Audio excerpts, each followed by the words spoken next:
This is the House of Adhesive Tape. It is quite possibly my all-time favorite Yu-Gi-Oh card, if not my all-time favorite tabletop role-playing game / collectible card game card ever, because it's a house of adhesive tape. What does this have to do with today's discussion? Absolutely nothing. I just think it's a cool card. I don't know why, but it just brings me joy for some reason because it's so silly. Today we're talking about a topic that I'm seeing a lot of posts on lately over the past month or two, various takes on the my players don't want to do anything. Pundit did one about sandboxes. DM Bloodworth has done a couple. I'm sure some other people have done one whose names I can't remember. The lady with the Roll for Initiative has done one. So I don't know if this is just suddenly a thing people are running into, or it's just generally the way the collective unconsciousness of gaming goes, where we all sort of reach a topic at the exact same time. The wheel of irrelevance. I'm sure people will say, oh, you were copying me because I did a video on my players not doing anything. But yeah, no, I've seen enough to know that it's just a thing. My players aren't showing initiative. My players don't want to leave town. My players are playing safe. My players are blah, blah, blah, blah, blah. Which is funny because, the so-called dark old school, this is how we played in the old days, would be like, no, we want them to be cautious. You need to be cautious. The dungeon's a dangerous place. You should be checking for traps every 5 seconds and stuff. It shouldn't just be I roll a dice and the DM tells you the entire world, or the DM gives you the map, right? Blah, blah, old school this, old school that. That's how we played this way, blah, blah, blah, blah. No, okay, nobody played that way. You know it. Stop it. So what is this all about? Is it that players are just incredible, don't want an adventure? They don't want to leave town? Is the town so safe and interesting that there's no reason for them to leave the town? Or is it just that the world is not instigating them enough to get them out of that sense of just, I don't have to do anything? I don't know. I've seen multiple videos, but it all sort of just breaks down to my players don't want to move. Now, we in the past have referred to this as the grandma house situation, and this, or the cute and fuzzy situation. This comes from the story that has been handed down through tradition of tabletop role-playing game to the point whether is this a tall tale or is this an actual story? But the story goes basically, GM running adventure. Player says his grandmother lives in this town. DM says, fine. Okay, sure, why not? Player says, let's go to my grandmother's house.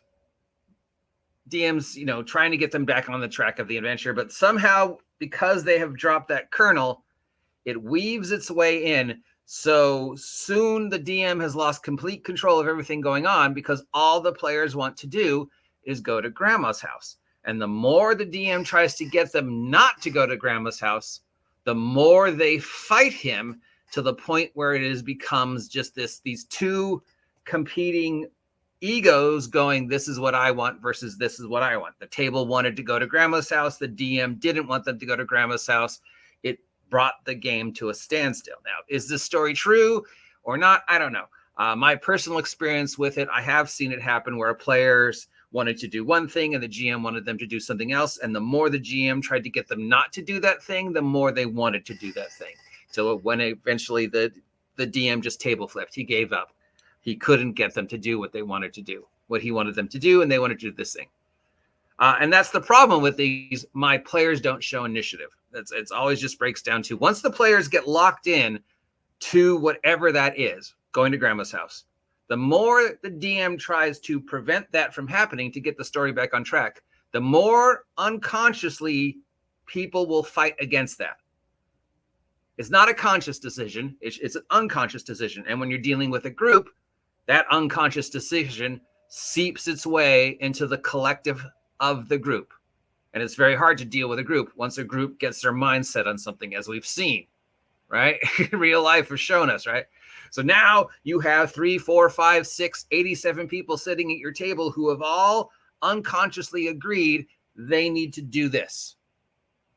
And the more the DM tries to stop them, to get them back on track, to instigate, investigate, interact with the world, the more they will resist because you're telling them what to do. Don't tell me what to do. And we all have this subconscious desire to not be told what to do. Hey, Grumbar, right? So what is the problem? How do I, GM, get them to show initiative? Get them to leave town? Get them not to go to grandma's house and go where I need them to go? Now, do you see it? It's there. It's hiding in the sentence. Go where I need them to go. Okay. My players don't want to leave town. My players are only focused on going to grandma's house. What do I need to do to get them to go where I need them to go to tell the adventure? The answer, bring the adventure to them. Bring the adventure to them. Bring the adventure to them. I listened to all these videos about getting them to not be safe, getting them to interact, getting them to do things. Almost none of them brought up the very simple solution of bring the adventure to them. Even if you're running an adventure they have read, we'll use my favorite, Tomb of Annihilation, because it's my favorite Wizards of the Coast adventure.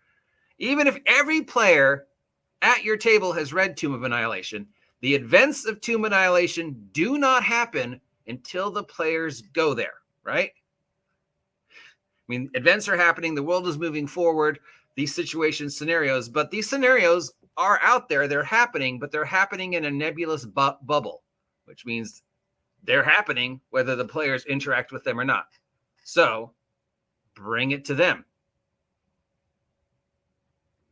Bring it to them. They're going to grandma's house. Bring whatever needs to happen to grandma's house. They won't leave town. Bring the adventure to the town.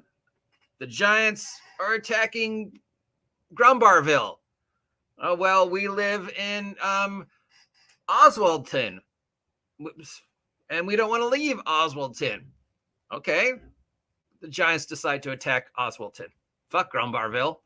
Let's go to Oswaldton. They've got cheese. Robbie knows what I'm talking about. Right? Bring the adventure to them. Let's go to grandma's house. Okay. What do I need you to do? I need you to do X, Y, and Z. Why can't I move X, Y, and Z to grandma's house and now use grandma as an incentive to get you back to the adventure? Because town is boring. And if you've made the town so interesting that they don't want to leave, that's on you. The town should be boring. There should be absolutely no reason for them to want to hang out in town longer than the amount of time it needs to take to heal up and resupply. Town should be boring. Town should never offer them better than that they can find in the adventure. And town should not be interesting enough that they want to just start killing the NPCs, right? The NPCs should be worth 0 experience points. Killing the NPC should get them nothing but negative responses. Not leaving town should be boring. There should be no reason for them to stay in town. No matter what game you're playing, town should be boring. The adventure is outside. And if they don't want to go outside, bring outside to them. Hundreds of the modules, hundreds of the adventures are all written with the idea of something's going on out there. And it's a threat to the town. It's a threat to the city. It's a threat to the world. It's a threat to Oswaldton, right? Bring the threat to them. None of these people talked about just bringing the threat to them. So in the story about grandma's house, what the DM did when he realized he couldn't win the argument is he fell back on fairy tales. He brought the problem to grandma's house. Eventually he said, okay, fine. And then just using common everyday fairy tale that this guy knew at the back of his head. And again, I don't know if this story is true or just a combination of stories. It's just one of those things that has filtered through gaming for years, like Vecna's Head or whatever else, you know. Grandma got eaten by a wolf, you know. Grandma got kidnapped by the orcs. Grandma's not there. But the incentive to get you to do the next thing is there, right? And now the players are in grandma's house. The thing that they got all excited about has been taken away. We need to go rescue grandma. Suddenly, something that they were excited about is missing. Suddenly, something that they're excited about becomes the adventure. Now they all want to go. They want to rescue Grandma. They've all fallen in love with the idea of Grandma and Grandma's house, and how dare the bad guys take Grandma, hurt Grandma, kidnap Grandma, burn Grandma's house to the ground. Let's go get them. And then by the time he was starting the game, the next game session, everything was more or less back on track, because now they were excited about going after Grandma. So all these articles, all these videos, all these people talking about my players aren't doing anything, it's because your ego is fighting their ego. I need them to do X, they want to do Y. You need to let your ego go in this sense. And remember, the events of the adventure do not happen until they get there. I mean, yes, they're happening, but they exist in that bubble. So you can move that bubble anywhere you want to make the adventure happen. If they need to get the axe and they're not going to the place where the axe is, move the fucking axe. There's nothing that says you can't. They need to talk to the guy. They're not going to where the guy is. Move the guy. The adventure says, oh, orcs are attacking Grumbarville. They're not in Grumbarville. They're in Oswald Town. Move the orcs to Oswald Town. You can, those little scenarios all exist in this bubble, and they're happening. So you can just move the bubble to wherever the players are. You don't have to follow the script of the adventure. It's not a railroad, as some people would tell you. No, it's a stream. And the stream has diversions and different ways, and you can redirect the water. If they want to go to Grandma's house and they're set on Grandma's house, if your players aren't showing the initiative to move out of the city, to interact with the game, to be safe, first, make the city so freaking boring they don't want to stay there. And second, just move what's ever happening to them. Bring the undead to them. Bring the story to them. And then take something from them that they are invested in, so they now once again want to go adventure.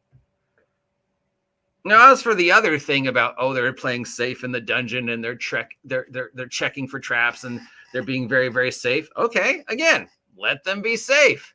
Bring the adventure to them. There's this thing called Wandering Monsters. If they're sitting there checking every little square and spending 20, 30 minutes being the most super, super cautious players you've ever seen in your dungeon, and you're like, dear fucking God, move. Throw a gelatinous cube at them. That's why Gygax invented those things. They're wandering traps. They're supposed to get people to move. You don't want them standing still. You want them running. You want them moving. You want them interactive. You want them excited about the world. If they're standing still, throw orcs at them. If they're standing still, throw a gelatinous cube at them. If they're standing still, move the invention to them. Make sure that stream never stops running. And it'll go wherever it is you need to go, but eventually it'll get back to the ocean. It might meander. It might go off, and there might be some side quests and some sub things, but eventually the stream is going to end up where you need it to go, as long as you keep reminding yourself, don't fight them. Keep them motivated. Don't let them stand still. Keep them motivated. If they fall in love with something like an NPC or an item or a place, make that become the thing that motivates them to continue to adventure. Let them go rescue Grandma. Anyways, that's my 2 bits. Normally I don't give DM advice because 1, anything I have to say has already been said, and 2, I tend to meander, as you know, and blab or get excited. So, 3, if I give DM advice, somebody else is going to say I'm copying them, or farming their content, or trying to clout chase them. We all know who I'm talking about. So yeah, that's my advice on initiative. Let me know what you think. Do you agree with me? Do you disagree with me? Do you even care? Are you like me and you're like, why are we still talking about this in 2023? The answer should be pretty simple.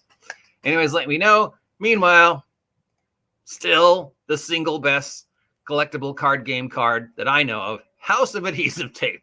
I don't know why this stupid little card just brings me so much joy. It's just so silly, I guess. God love Yu-Gi-Oh! For making some of the bizarrest cards ever.